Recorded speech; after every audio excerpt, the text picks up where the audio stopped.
Warren buffet વિશ્વના સૌથી સફળ રોકાણકારોમાંના એક, પણ એમનું સૌથી મોટું વિનિંગ ફેક્ટર સ્ટોક પિકિંગ નથી, તે ટાઈમ છે. 1966માં એમની $10 મિલિયન નેટવર્થની સામે અત્યારે 2026માં એમની પાસે ઓલમોસ્ટ $150 બિલિયન નેટવર્થ છે. એટલે કે 60 વર્ષમાં ઓલમોસ્ટ 17.36% CAGR રિટર્ન. તો બફેટના કેસમાં રેટ ઓફ રિટર્ન એટલો બધો એક્સ્ટ્રા ઓર્ડિનરી નથી જેટલું એમનો ટાઈમ પીરિયડ છે.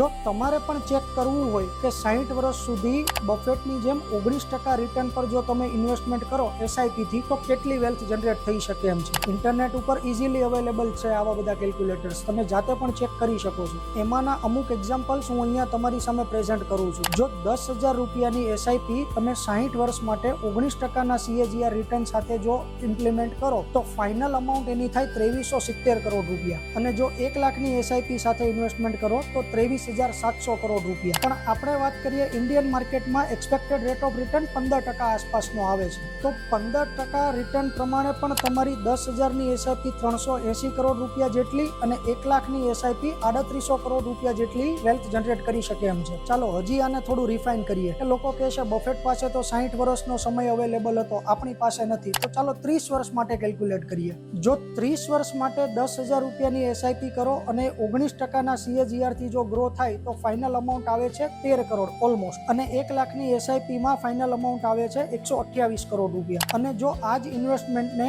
ઇન્ડિયન માર્કેટના એક્સપેક્ટેડ રેટ ઓફ રિટર્ન એટલે કે 15% પ્રમાણે જો કેલ્ક્યુલેટ કરીએ તો 10,000ની SIP એ ઓલમોસ્ટ 6 કરોડ રૂપિયા જેટલી વેલ્થ જનરેટ કરી શકે છે.